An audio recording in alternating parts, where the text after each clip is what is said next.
Press meet Congress और अन्य विपक्षी दलों के द्वारा किए जा रहे अनैतिक और असंवैधानिक आचरण की ओर समय समय पर इन लोगों के द्वारा किए गए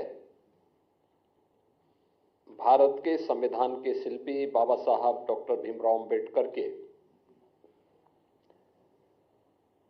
अपमान से पर्दा उठाने के लिए, ध्यान आकर्षित करने के लिए अत्यंत महत्वपूर्ण है।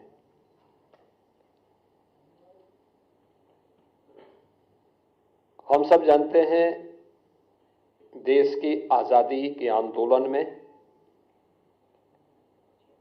और संविधान निर्माण के दौरान और स्वतंत्र भारत में बाबा साहब डॉक्टर भीमराव अंबेडकर का एक बड़ा योगदान था।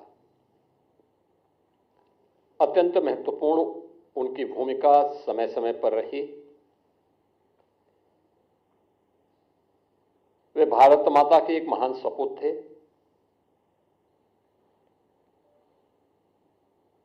उन्होंने विपरीत परिस्थितियों में तमाम प्रकार के सामाजिक बंधनों का सामना करते हुए उच्च शिक्षा अर्जित की, वित्त और अर्थव्यवस्था के क्षेत्र में, कानून के क्षेत्र में दुनिया की सर्वश्रेष्ठ डिग्री अर्जित की और फिर उसके माध्यम से उन्होंने भारत को अपने उस ज्ञान से आलोकित करने में अपनी पूरी ताकत लगाई। भारत के संविधान के शिल्पी के रूप में हर भारतवासी बाबा साहब डॉक्टर भीमराव अंबेडकर के प्रति श्रद्धा और सम्मान का भाव रखता है। एक और भारतवासी के मन में बाबा साहब भीमराव अंबेडकर के प्रति श्रद्धा और सम्मान का भाव, बाबा साहब भीमराव अंबेडकर के सपने का भारत बनाने के लिए भारतीय जनता पार्टी सदैव पूरी ईमानदारी और प्रतिबद्धता के साथ कार्य की है।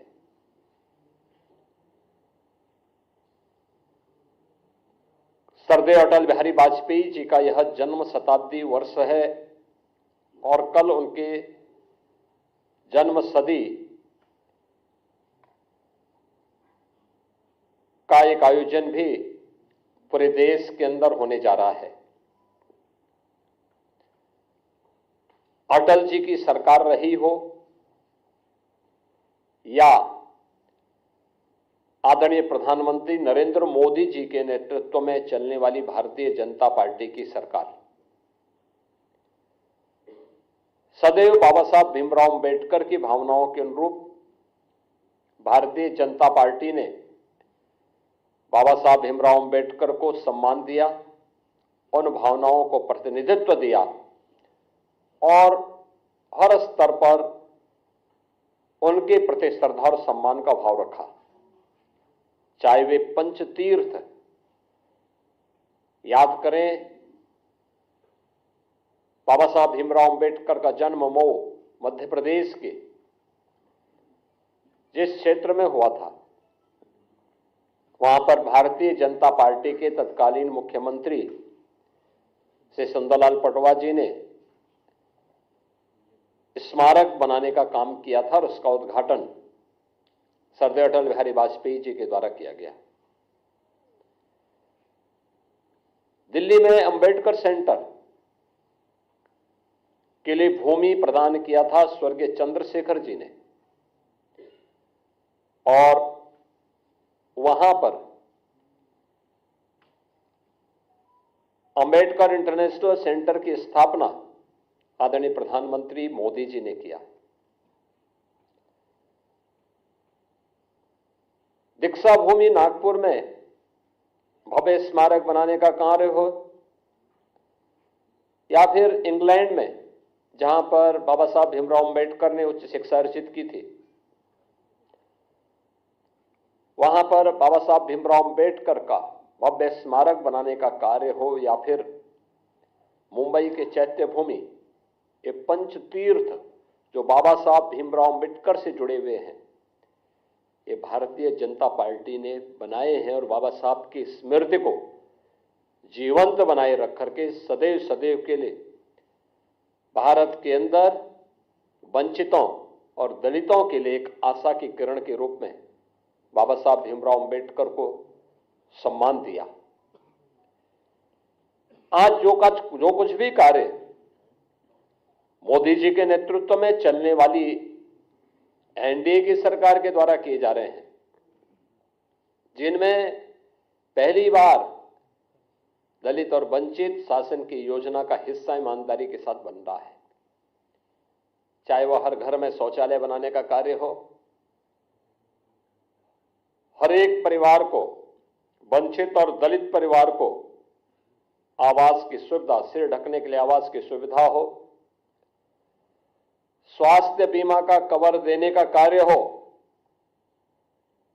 चाहे वह देश के अंदर 80 करोड़ लोगों को राशन की सुविधा उपलब्ध करवाने का कार्य हो, अनुसूचित जाति, जनजाति और अन्य वंचित तबके को शासन की सभी प्रकार की सुविधाओं से आच्छादित करने का कार्य हो, ये सभी प्रधानमंत्री मोदी जी के नेतृत्व में देश के अंदर बखूबी चल रहा है। बाबा साहब भीमराव अंबेडकर इसी बात के लिए सदैव प्रेरणा प्रदान करते थे। इसी प्रेरणा से प्रेरित होकर के भारतीय जनता पार्टी अपने इस अभियान को पूरी ईमानदारी और प्रतिबद्धता के साथ आगे बढ़ा रही है। एक और भारतीय जनता पार्टी उन मूल्यों, उन आदर्शों के प्रति समर्पित होकर के कार्य कर रही है, तो दूसरी तरफ कांग्रेस, जिसका इतिहास देश के अंदर भारत के दलितों और वंचितों का अपमान करना, जिसका इतिहास तुष्टीकरण के आधार पर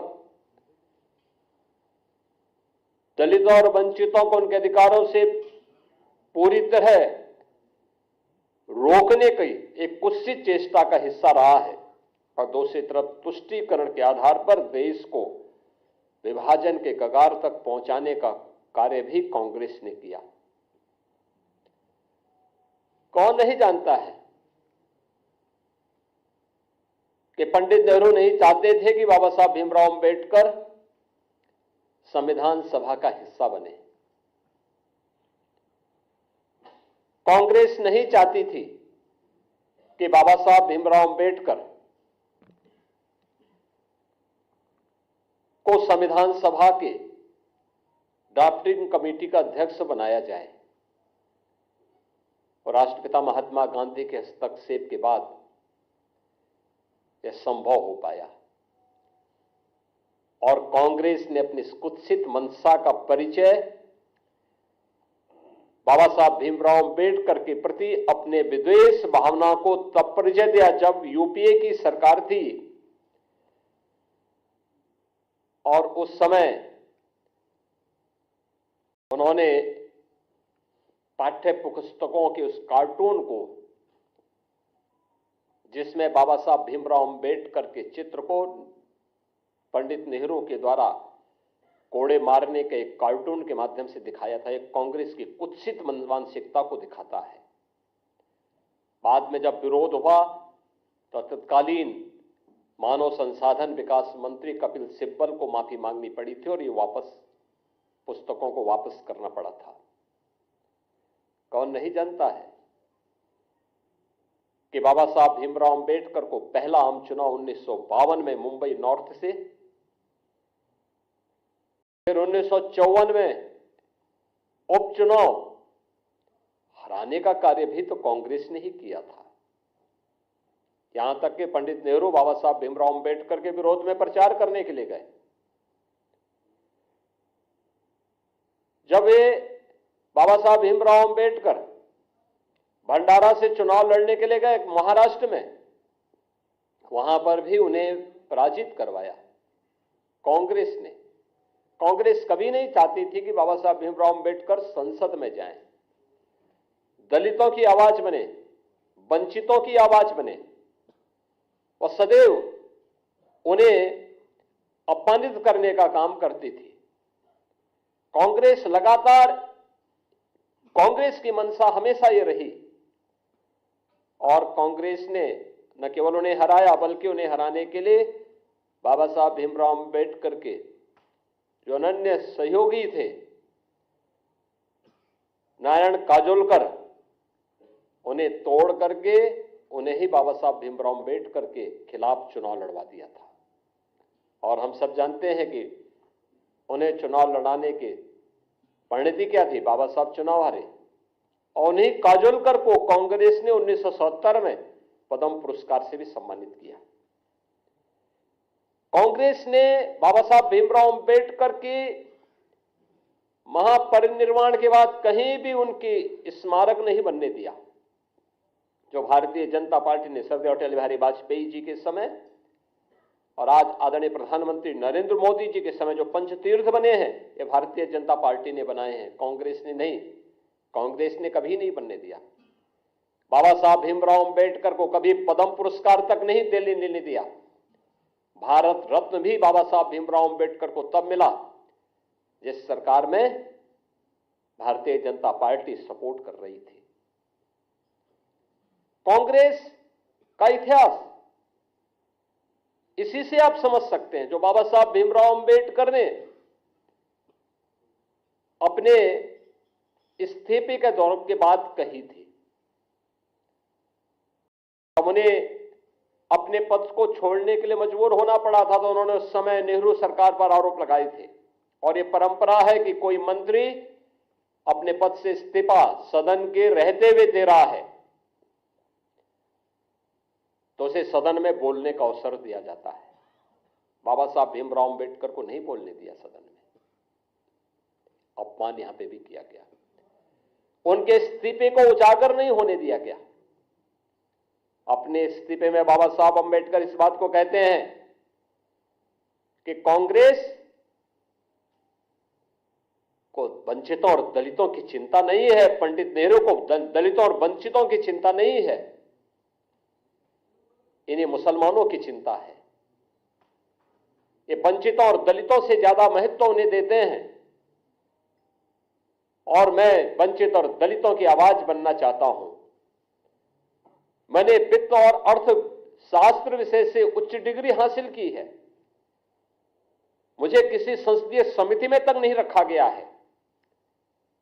ये पीड़ा उनकी थी जो वंचितों और दलितों के लिए जिस आंदोलन को उन्होंने आगे बढ़ाया था, देश के अंदर जिस सामाजिक समता के निर्माण के लिए उन्होंने अपना पूरा जीवन होम किया था, उन्हें उससे वंचित करने का काम भी कांग्रेस किस रूप में कर रही थी कि बाबा साहब अंबेडकर की पीड़ा उनके इस्तीफे के माध्यम से देखने को मिलती है। और याद करिए, जब कांग्रेस नेतृत्व की ही सरकार केंद्र में थी, तब उस समय कांग्रेस यूपीए सरकार के प्रधानमंत्री भी इस बात को कहते हैं कि देश के संसाधनों पर पहला अधिकार मुसलमानों का है, या वंचितों और दलितों का नहीं है।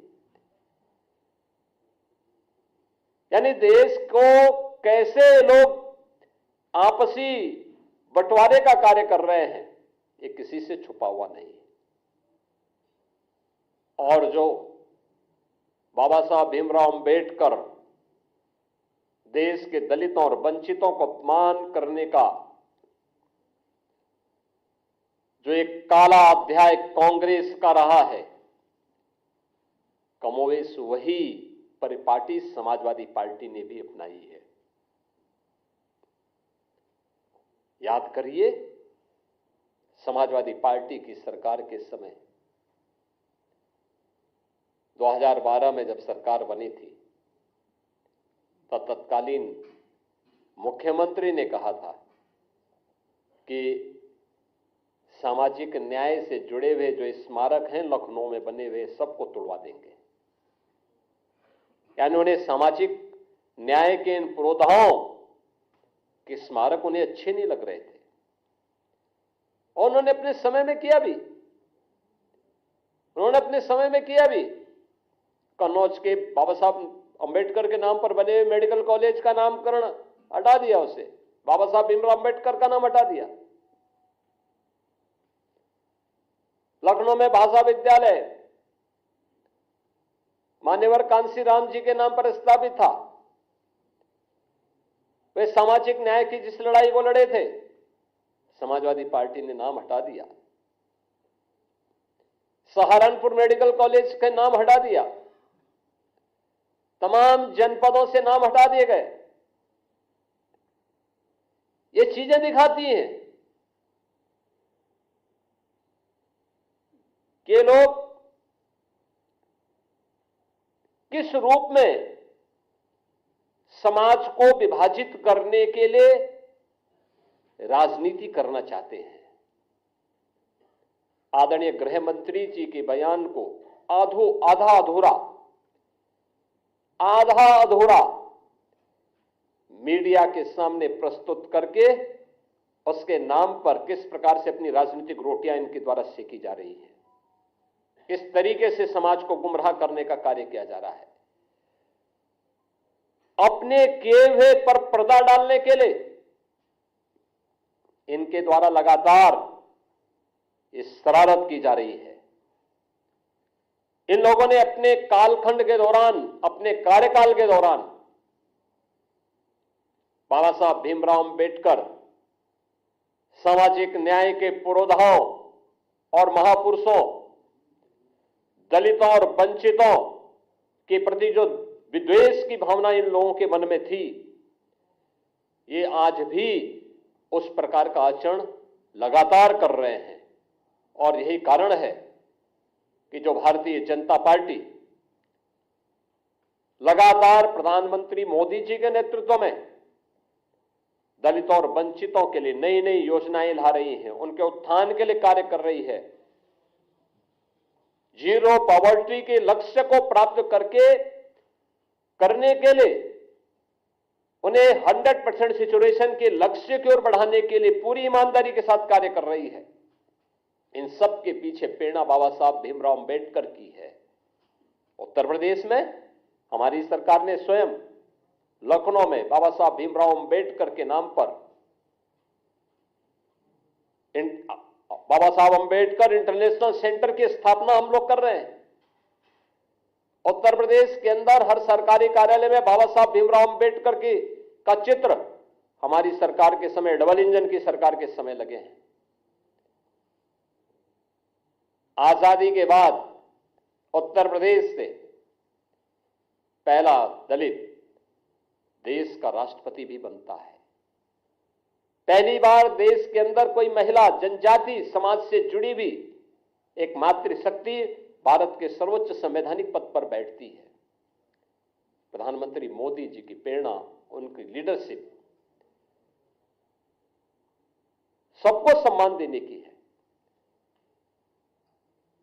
गृह मंत्री जी के एक बयान को संसद में, वह भी संविधान दिवस के अवसर पर, और संविधान दिवस का यह आयोजन भी 26 नवंबर की तिथि को संविधान दिवस के रूप में पूरा देश आयोजित करके बाबा साहब भीमराव अंबेडकर के प्रति अपनी श्रद्धा और सम्मान का भाव व्यक्त करेगा। यह प्रेरणा प्रधानमंत्री मोदी जी की है। लगातार 2015 से संविधान दिवस के कार्यक्रम के साथ पूरा देश जुड़ता है। केवल मूल अधिकारों की ही नहीं, कर्तव्यों के बारे में भी जो प्रेरणा बाबा साहब भीमराव अंबेडकर की है, उससे पूरे प्रदेश को, पूरे देश को जोड़ने का कार्य प्रधानमंत्री मोदी जी का प्रयास कि बाबा साहब भीमराव अंबेडकर को सम्मान प्राप्त हो, हर स्तर पर सम्मान मिले और संसद पर जब इन कार्यों को लेकर के संविधान सभा को संविधान दिवस को लेकर के चल रही चर्चा का जवाब देते हुए आदरणीय गृह मंत्री जी ने अपना भाषण कर रहे थे। उनके भाषण के छोटे से अंश को लेकर के कैसे कांग्रेस, समाजवादी पार्टी इनके द्वारा एक वितंडावाद पैदा करने का प्रयास हुआ, कैसे इनके द्वारा गफलत पैदा और गलतफहमी पैदा करने का प्रयास हुआ। कांग्रेस हो या समाजवादी पार्टी, इनका यह आचरण उनकी विद्वेष भावना को प्रदर्शित करता है। इन लोगों के द्वारा बाबा साहब भीमराव अंबेडकर के प्रति जो शब्द कहे गए थे पूर्व में, कौन नहीं जानता। समाजवादी पार्टी सरकार के समय उनके एक मंत्री जो सुपर सीएम के रूप में काम करते थे प्रदेश में, उनके वो वक्तव्य जो बाबा साहब भीमराव अंबेडकर के प्रति उन्होंने किए थे, कौन नहीं जानता है। ये सभी, यही उनका वास्तविक आचरण था। और हम तो कांग्रेस के नेता राहुल जी से कहेंगे, देश की संसद में, संसद परिसर में सांसदों पर हमला हो, यह दृश्य भी देश ने देखा है। क्या यह आचरण उनका संवैधानिक माना जाएगा? क्या कांग्रेस पार्टी का यह आचरण संवैधानिक माना जाएगा?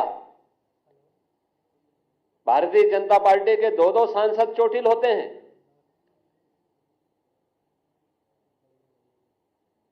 एक बुजुर्ग सांसद, पूर्व केंद्रीय मंत्री चोटिल होते हैं, उन्हें गिराया जाता है। यानी अपने सारे कृत्यों को, मारपीट के कृत्यों को, बुजुर्गों को धक्का देने की कृत्यों को ये संवैधानिक बनाने का प्रयास करते हैं। देश की संसद में जब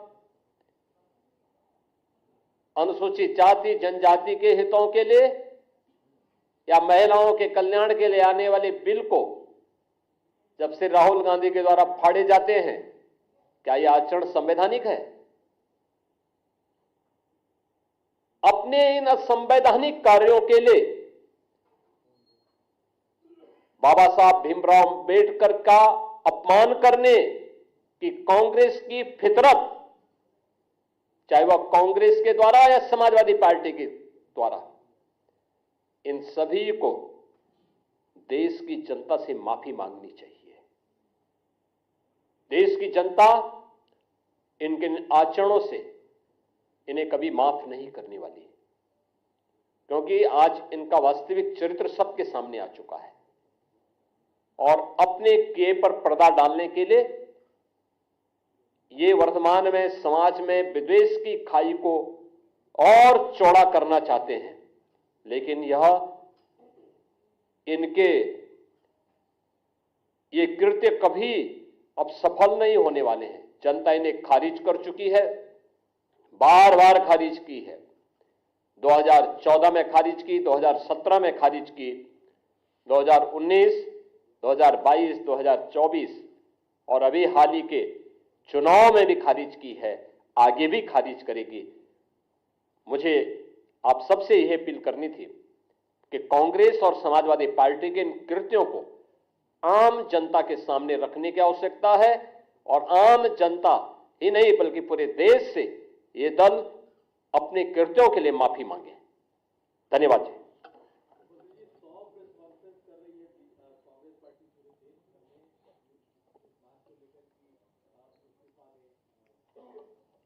हम यही तो कह रहे हैं कि कांग्रेस को अपने इन आचरणों पर भी बोलना चाहिए, कांग्रेस के इस आचरण पर भी बात की जानी चाहिए।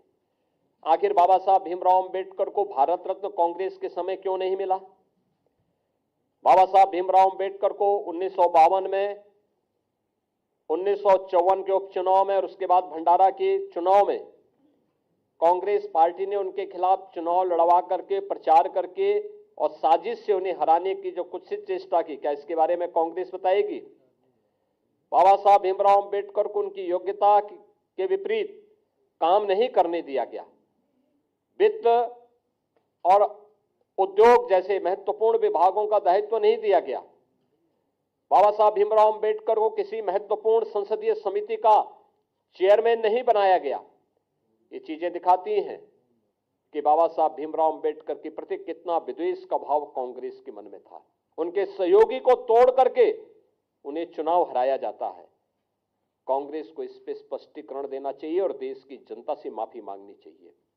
बाबा साहब भीमराव अंबेडकर का कोई भी स्मारक कांग्रेस ने अपने कालखंड में सर्वाधिक समय तक देश के अंदर, कांग्रेस की सरकार थी, भारत के संविधान के महानायक का, इस महान शिल्पी का स्मारक, चाहे उनकी जन्मभूमि में हो, चाहे उनके दिल्ली का जो सरकारी आवास था उसमें हो, उनकी दीक्षा भूमि नागपुर में हो, उनके चैत्य भूमि मुंबई हो, या उनकी उच्च शिक्षा की भूमि जहां पर उन्होंने अपनी डिग्री ली थी, उच्च शिक्षा की डिग्री इंग्लैंड में ली थी, वहां पर बाबा साहब भीमराव अंबेडकर को कोई स्मारक कांग्रेस ने क्यों नहीं बनाया?